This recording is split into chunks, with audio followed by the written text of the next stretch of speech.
Primero, paso gigante. Desde el discurso del domingo, un discurso convocante, un discurso ampliatorio, un discurso que va en la línea de lo que él cree que es la segunda etapa de su gobierno. Pero Macri en el 2027 dijo que van a presentar un candidato propio. ¿Sabes cuánto falta para el 2027? ¿Sabes cuánto falta? Mira, yo digo, ciencia ficción en la Argentina. Si hace 45 días atrás perdimos por 14 puntos la provincia de Buenos Aires y ahora la ganamos por 1, ¿cómo puede ser? O sea, ciencia ficción en la Argentina. Buenas tardes, ¿cómo estás, Diego?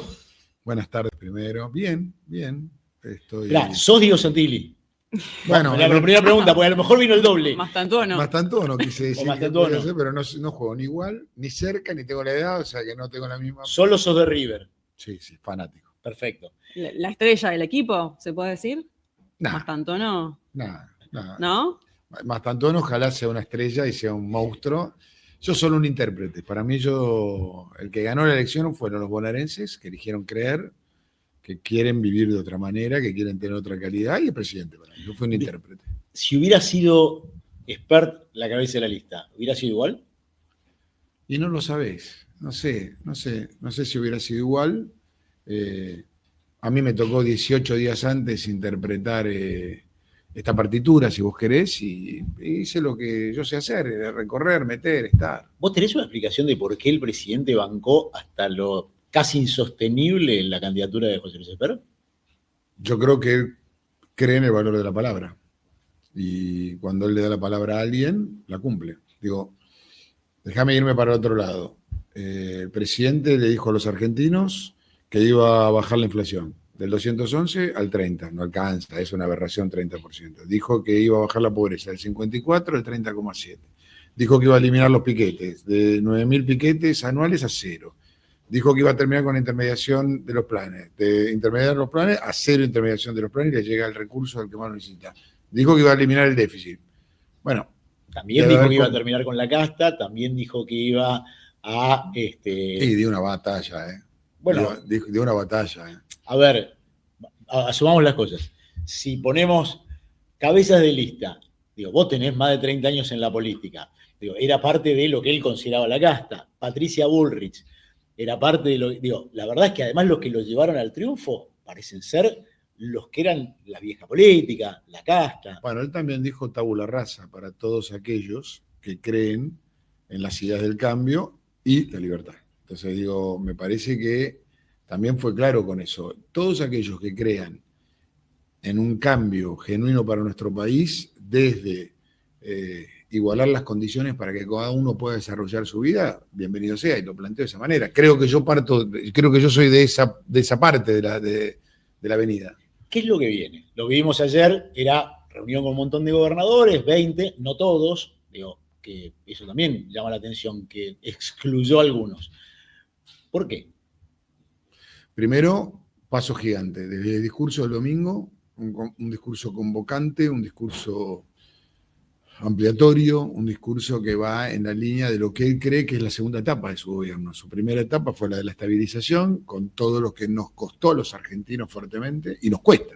O sea, no es que ya está todo bien, no es que te pasó una elección, viste que tenemos una historia nosotros los argentinos que ya está, ganó Milei y en 18 meses va a arreglar lo que 70 años de nuestro país no pudimos arreglar. No. Pero a mí me gustó mucho lo que él dijo el domingo a la noche, y me gustó mucho lo que armó ayer. Y digo, y él creo que hace un distingo. Mirá, no es lo mismo aquel que termina una elección y sube impuestos, Kicillof le puso un impuesto a la billetera virtual el otro día, que aquel que entiende que cuesta bajarlo, pero que hay que hacerlo, que va en esa dirección. Digo, la Argentina vota ley antimafia, vota la ley de reiterancia y no adhiere con los problemas de inseguridad que tiene la provincia de Buenos Aires. Vos decís, che, parece en serio, o sea, parece que sí. Bueno, el gobierno boicoteó también ficha limpia, ¿no? Yo creo que no, creo que el gobierno estuvo totalmente decidido a llevar ficha limpia y no salió, y no votaron de otras provincias, fueron los que fueron para nosotros, fuimos todos para adelante. Y este gobierno fue el que sacó boleta única, podía irle bien o no, sacó boleta única, es un golazo, la gente vota rápido, sencillo, elige.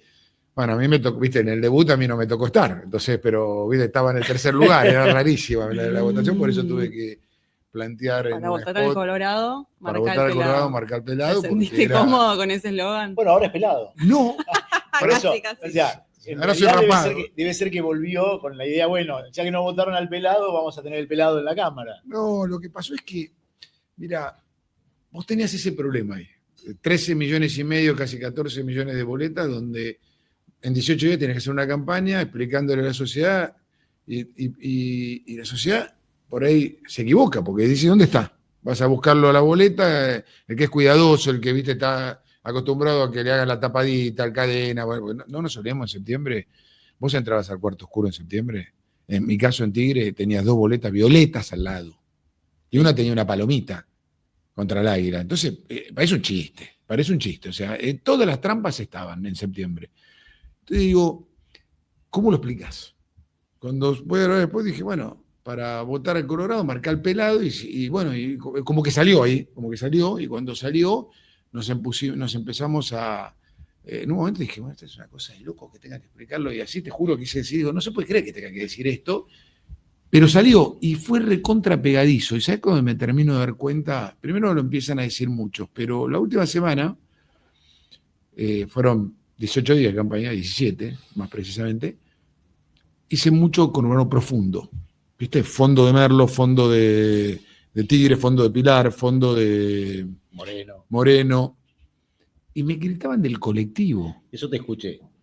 Un tipo pasa por la ventana y me dice, para votar al Colorado hay que marcar el pelado. ¿Viste? Así, me acuerdo perfecto, o sea, así con las manos. Y yo dije, bueno, entró en el lugar que mucho cuesta llegar, ¿viste? Con una campaña o en la cotidianidad. Desmitificás un poco esa idea de que la Libertad Avanza no puede caminar por la calle que se quiso imponer en la campaña, con lo que estás contando ahora. La gente te gritaba el eslogan. Mira, a mí me parece que septiembre hasta 18 días antes de octubre había mucho ruido. Y ese ruido era todo esto que... ¿Qué entendés que cambió del 7 de septiembre al 26 de octubre? ¿Fue porque fue una elección distinta? ¿Fue porque hubo gente que se asustó? ¿Hubo gente que le temía un lunes negro? ¿Hubo gente que dijo, yo no quiero que vuelva el kirchnerismo y esto me demuestra que puede volver? Vino Trump y nos dio la garantía y, bueno, si no lo puede Milei, por ahí a lo mejor Trump se lo acomoda y lo hace y además no pone plata.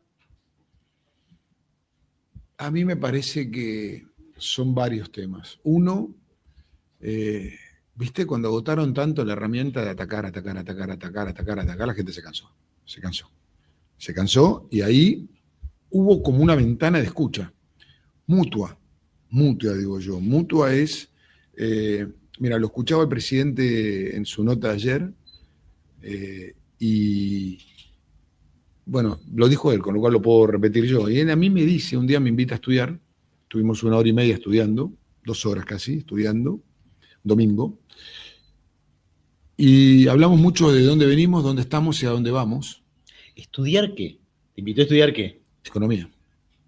Y de dónde venimos, pero economía orientada a qué país agarramos, de dónde venimos como país. O sea, no te hizo las típicas fórmulas y esas cosas complejas. También.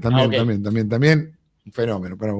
A mí me hizo acordar mis épocas universitarias. Me dijeron que cuando las veías no se entendían mucho. Y cuando esa noche que los encerraron en el microcine tampoco. Pero bueno. Bueno, eran difíciles las fórmulas. Debo decirte que las fórmulas eran solo para un hombre de su calidad y de su tamaño de estudio. Pero déjame decirte algo. Para mí fue esclarecedor, porque yo durante 18 días basé mi conversación ante los ciudadanos, ante los bonaerenses, desde dónde venimos, que es un poco lo que te acabo de decir antes, dónde estamos y a dónde vamos. Y ¿a dónde vamos? Por mi estudio como contador público, y si querés, hice un curso de especialización en el CFTC en Chicago, me recibí de operador de mercado, porque tenés que tener un título habilitante para poder del mercado de futuras y opciones, una cosa mucho más elevada y de mucho más volumen económico en Chicago, que me permitió trabajar en las Torres Gemelas. Lo veo con nitidez al dónde vamos, que a veces nos cuesta ver la luz al final del túnel. ¿Y a dónde vamos? Vamos, mirá, ¿a dónde vamos? Basado en la estabilidad, basado en el no déficit, basado en el equilibrio fiscal, basado en que el Estado debe hacerse cargo de las cosas que son centrales, como la educación pública, la salud pública, la seguridad. Y la obra pública no. Bueno, interrumpo lo que te iba a decir. Yo creo que la salud es pública y la educación es pública, de gestión privada y de gestión estatal. La infraestructura es lo mismo, la obra pública es obra pública, de gestión privada y de gestión estatal. Y cuando uno mira el presupuesto de este año, está 40, casi 50 puntos arriba del presupuesto de la obra pública, de gestión estatal, pero también todas las concesiones que van en camino a la infraestructura vial que se están lanzando y que están algunas adjudicándose, Ruta 14, por ejemplo. 14 fracaso, viene con 3 meses, digo, hasta acá. Pero va a salir, acordate lo que yo digo, va a salir. Hasta acá es un fracaso. Pero va a salir. Digo, yo estoy convencido que va a salir. El estado de la Ruta 14 es... Lo hago porque de hecho tengo que ir a mundo, ver a mi hijo el domingo, así que... es suicida andar por la Ruta 14. Fui el otro día a verlo a Rogelio, así que digo, pero déjame decirte algo, yo veo que eso va a pasar. Lo veo que va a pasar. O sea, por ahí, en enero venimos acá y decimos, che, pará, se logró las concesiones y empieza la inversión. Entonces yo veo que la obra pública es de gestión estatal y de gestión privada. Y eso es lo que está haciendo el presidente hacia adelante. En lo que obviamente, digo, el oleoducto nuevo, que nos va a permitir exportar 15.000 millones de dólares. Están haciendo los privados. Antes el gasoducto lo hacía el Estado. Si lo pueden hacer los privados. La ampliación del gas para los 2 buques gasíferos que va a licuefaccionar gas a partir del 2027, que va a exportar gas a la Argentina, lo están haciendo los privados. Entonces digo, ahí hay un camino que él está explorando. Pero, ¿qué viene? Bueno, viene, por supuesto, más competitividad para la pyme, para el empresario, para los argentinos, laboral, que son la modernización laboral, y lo hablé mucho con el presidente, que es, mirá, vos tenés un régimen hoy en Argentina en donde hay 23 millones de argentinos con posibilidad de tener trabajo y solo lo tienen 6 millones en el sector privado formal y 3 en el público. 14. ¿Qué pasa con los otros 14 millones? Condenados a la informalidad, al plan, ¿a qué? ¿A qué? Al no tener vacaciones, a no tener acceso. Ahora, vos lo atribuís esa enorme informalidad que es casi la mitad de los argentinos que tienen trabajo y que hoy, hace ya 10 años, el empleo no crece, al contrario, decrece porque crece la cantidad de población económicamente activa. Vos lo adjudicás casi excluyentemente a la cuestión de la legislación laboral, ¿o tiene que ver con un modelo económico que tampoco genera riqueza, que tampoco amplía? Muy buena tu pregunta, muy buena, excelente. En parte es la modernización laboral y la otra parte es sin estabilidad y sin definir qué somos como país y hacia dónde vamos. La Argentina tiene 6, 7 sectores en lo que es tremendamente, no sé cómo decirlo, superior a otros países. Minería. ¿Por qué Chile exporta 17 veces más que nosotros? Tenemos una cordillera mucho mejor que la China, si se quiere, más apaisada, con más recursos, los mismos recursos, 17 veces más. Bueno, hoy tenés el cobre, que es el nuevo oro, porque la energía va por la eléctrica, entonces 17 veces Chile. ¿Por qué nosotros en los 80, 90 teníamos la misma cantidad de producción de barriles de petróleo día con Brasil, y hoy Brasil tiene 2.200.000, y cuando lo agarró el presidente Milei, 400.000 barriles, hoy están 750.000. Vamos camino al 1.200.000. Parado en esos sectores. Gas, segunda reserva de gas del mundo. Bueno, ahí hubo un convenio colectivo que se modificó, el de Vaca Muerta. Yo fui parte de ese trabajo. Como se había modificado el de la construcción. Exactamente, y yo fui parte de eso, con Pereira que murió. Entonces digo, año 2017. Entonces digo, perdón, 2016. Me olvido, la fecha se me da. Entonces digo, gas, industria del conocimiento. Industria de conocimiento es clave. Argentina exporta 8.000 millones de dólares de industria de servicios al exterior. Este año creo que va a ser 10 puntos arriba. Sí. 8.800, tal vez. Polonia, nosotros tenemos que estar en el nivel de Polonia de exportación, 32.000 millones. Entonces, vos vas viendo, el campo crece. Entonces, sin estabilidad, sin legislación adecuada, no tenías posibilidad. Hoy esas condiciones se van a dar. Hay que resolver esta. Tiene que haber crecimiento. No tengo ningún... Que no hay desde 2011. Pará, crecimiento hay. Este año vas a tener crecimiento. Hoy tenés un rebote. Entonces, técnicamente rebote y no generaste. Bueno, para mí es que... Perdiste 3 puntos del empleo registrado. Digo, es un montón, ¿eh? Digo, se perdieron 200.000 empleos sobre 6 millones. Lo vas a recuperar con creces. Está bien. ¿Sabes por qué lo vas a recuperar con creces? Porque estaba todo manejado por maquinita que nos llevó a la pobreza que nos llevó, por inflación, por tirar todo para arriba. Ahora lo vas a recuperar genuinamente. ¿Cuánto tiempo te lleva? Porque mucho de lo que el presidente te cuenta de cuál es su horizonte tiene mucho que ver con la teoría del derrame. Crece y eso derrama. Lo que hemos visto en los 90, teoría del derrame, y no te deja eso. Actividades que tienen poca generación de empleo, alguna indirecta, sobre todo al principio porque crean infraestructura, pero después poca generación de empleo, y industrias que parecen, y el presidente fue bastante explícito en eso, hay que decirlo, de, bueno, hay algunos sectores que se tienen que morir. Digo, en el recambio, entre los que mueren y los que nacen, ¿cuánto tiempo te lleva eso? Bueno, ya tenemos una experiencia. Entre los que mueren y nacen, 15 años sin generar un puesto de trabajo privado neto formal, 20 años sin generar una pyme neta formal. 20. O sea, y la historia nos condena, si vos querés. Para adelante, yo veo que el año que viene Argentina crece, y crece, para mí, por arriba del 6. Por arriba del 6, a pesar de los pronósticos. El tema es que crezca y se mantenga, ¿no? Porque venimos creciendo y decreciendo y no Correcto, se mantiene el crecimiento. Excelente, yo coincido con vos. La Argentina tiene que crecer 20, 30, 40 años ininterrumpidamente. Todos los países que hicieron el ordenamiento que está haciendo el presidente, Singapur, Israel, Portugal, Nueva Zelanda, Australia, todos esos países que hicieron, que generaron la estabilidad, solo el equilibrio fiscal te hace crecer 4 puntos. Y a partir de ahí ponerle toda la potenciación. Ahora, ¿cuál es la diferencia? Que Argentina tomó una decisión sobre los 6 sectores, que antes no lo había tomado, 6, 7 sectores. Digo, el presidente que dijo, señores, la minería con cuidado, la minería con la responsabilidad que hay que hacer, tiene que avanzar.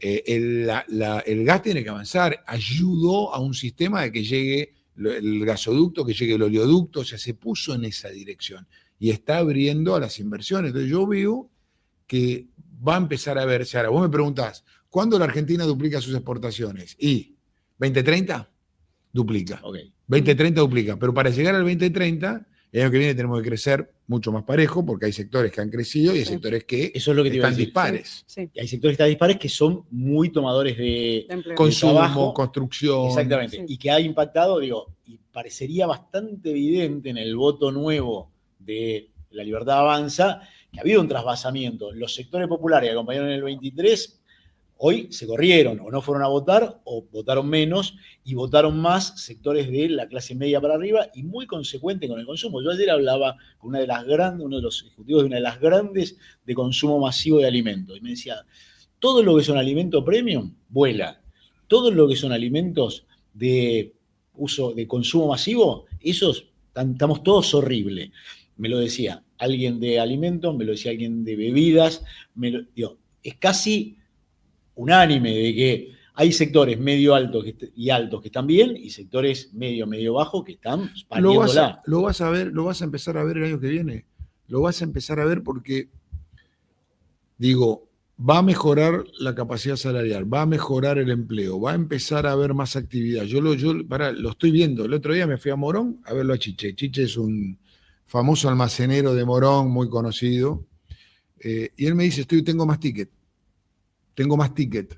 O sea, tengo más ticket significa Sí. tengo más clientes. Después, obviamente, la rentabilidad que antes tenía que ser así, o no sé si era así, porque cuando después hacían los números con la inflación, terminaba perdiendo. Y empiezo a ver en el consumo minorista, no de las grandes cadenas, empieza a suceder eso, por lo menos abajo. Ahora va a llegar. A ver, el presidente dijo que no iba a ser fácil. Y estabilizar un país y ordenar un país no es fácil. ¿Cuánto le llevó a Israel salir de 500 de inflación? ¿Cuánto le llevó a Portugal construir una estabilidad y un desarrollo? ¿Cuánto le llevó a Australia y Nueva Zelanda? Ahora, esos países tienen la conclusión de lo que vos planteaste. No crecen 4 años y decrecen 15. Ahora, si vos no crecen hubieras 20, 30. Pero digo, si vos no hubieras tenido el salvataje, el presidente lo admitió, no hubieras tenido el salvataje, la situación era hipercrítica y de hecho el presidente dijo, no hubiéramos estado en condiciones de pagar la deuda del año que viene, los vencimientos del año que viene. Y sí, pero no le pasó al gobierno anterior con los chinos. Pero el problema nuestro, coincido con lo que vos decís, pero te hago una pregunta. Si no nos fía más nadie, no nos cree más nadie en el mundo, ¿a quién no dejamos ¿Vos no de crees cumplir? que hubo errores en la política económica de ese año? Siempre hay cosas para mejorar, pero vos venís, siempre hay cosas para mejorar. El propio presidente lo dice ahora, pero vos venías camino a una camino a 90 de pobreza, no a 54, que es lo que nos dejaron. Ibas camino, entonces, viste como siempre, te dejaron todas las bombas preparadas para el gobierno que no es kirchnerista. Siempre pasa lo mismo. El presidente decidió que no haya hiperinflación porque era mucho más doloroso para los argentinos. Decidió no encautamiento de depósitos. Ojo que esto ha pasado con los planes Bones, acordate lo que nos ha pasado en la historia nuestra Argentina.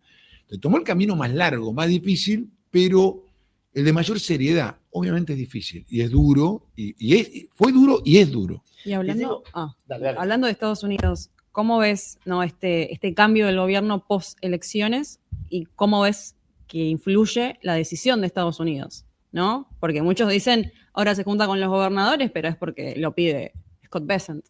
No, yo no. Yo estoy convencido que el presidente tenía una etapa de estabilización que fue dura y difícil. ¿Por qué fue dura y difícil? Porque cuando empezó el 2024, los mismos que le votaban a los gobiernos que llegaban los primeros 6 meses de las leyes no se las querían votar a Milei, ¿eh? No nos olvidemos, la ley Diego, bases.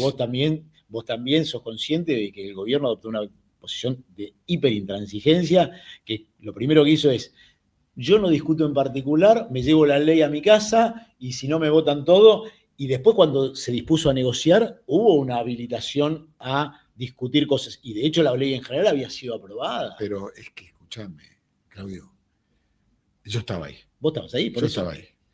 Y yo veía los mismos que le votaban las cosas a los anteriores, sea el gobierno que fuera, que no claudicaban a la impronta del presidente del equilibrio fiscal. Y no, dale un poquito más acá, un poquito más allá. Y el poquito más a donde terminó nuestro país, ¿no? Que muchos, no te voy a incluir a vos, pero muchos integrantes del bloque del PRO, muy cercanos y que apoyaban al gobierno y lo apoyan ahora y han sido hasta candidatos, admitían errores de manejo, intransigencia, intolerancia, maltrato. Pero pongámosle que nada es un camino de rosas y como seres humanos nos equivocamos. Entonces, no decir que no nos equivocamos sería una locura. Pero yo me acuerdo de una cena que tuvimos con los presidentes del bloque en enero, un enero del 2024, donde yo los miraba y decía, pero si ustedes le votaron todo a los otros, ustedes también. Y yo digo, muchachos, hay que darle instrumento y júzguenlo después con el instrumento dado. Lo que no pueden es juzgarlo sin instrumento, habiendo sido el gobierno con la minoría parlamentaria más importante de la historia argentina. O sea, tenía el 10% de los senadores y el 14% de los diputados. Entonces el tipo llega con nada y encima le decían que no. Déjame que ahí te quiero hacer una pregunta porque arrancaste ahí, de alguna manera viene por este lado.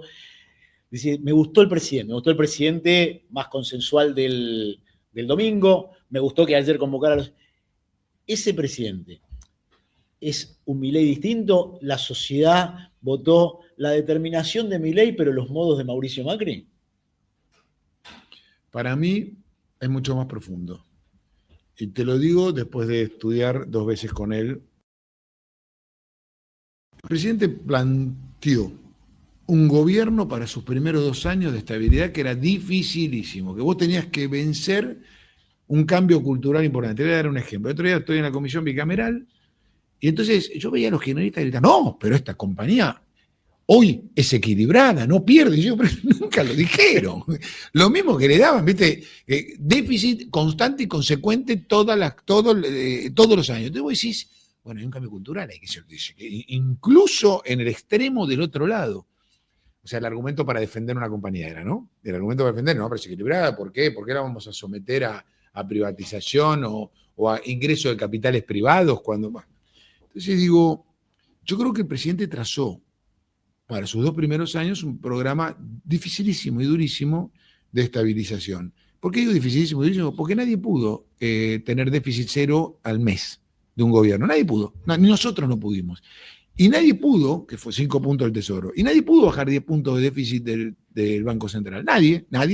Y tardó 7 meses para hacer eso. Te digo, fue difícil, fue duro, y no tenías que ceder, porque un poquito más de agua se rebalsa el vaso. Ahora viene una segunda etapa, y él lo venía planteando en estas charlas que yo tuve con él de estudio, vuelvo a decir. Y él decía, bueno, había una segunda etapa, y necesito un gobierno adaptado a una segunda etapa, que es la etapa del crecimiento, que es la etapa donde van a venir las inversiones, que es la etapa que están viniendo, pero que van a venir mucho más profundamente, es la etapa de necesito las reformas estructurales, bajar impuestos, modernización laboral, código penal, y una serie de batería de medidas que tiene el presidente. Entonces, yo lo veo pensando de esa manera y eso es lo que a mí me gusta, que no sé si tiene que ver con que le diga Scott Bessent o que le diga o que le digan otras personas. El tema es que lo mantenga para mí, ¿no? Sí. Nos están echando, última. Qué lástima, estaba para. Sí, yo que tengo 10 Estaba tan mil preguntas. interesante. Tengo una, cambio de gabinete. ¿Vas a ir al gabinete? ¿Hay alguna posibilidad? ¿O vas a ir a la Cámara? Mira, primero, el equipo de gabinete lo define el presidente, como cualquier equipo, ¿no? Como para un intendente define el intendente, como un gobernador define el gobernador. Y yo he sido electo hoy, he sido candidato a diputado nacional, me votaron. A ver, si me necesitan en otro lugar, si me requieren, ni siquiera si me necesitan, digo, si me requieren en otro lugar, bueno, estaría acompañando. Yo siempre dije algo, cuando cerramos la lista, ¿quieren que firme quinto, 15, 17? Yo estoy para acompañar, lo dije.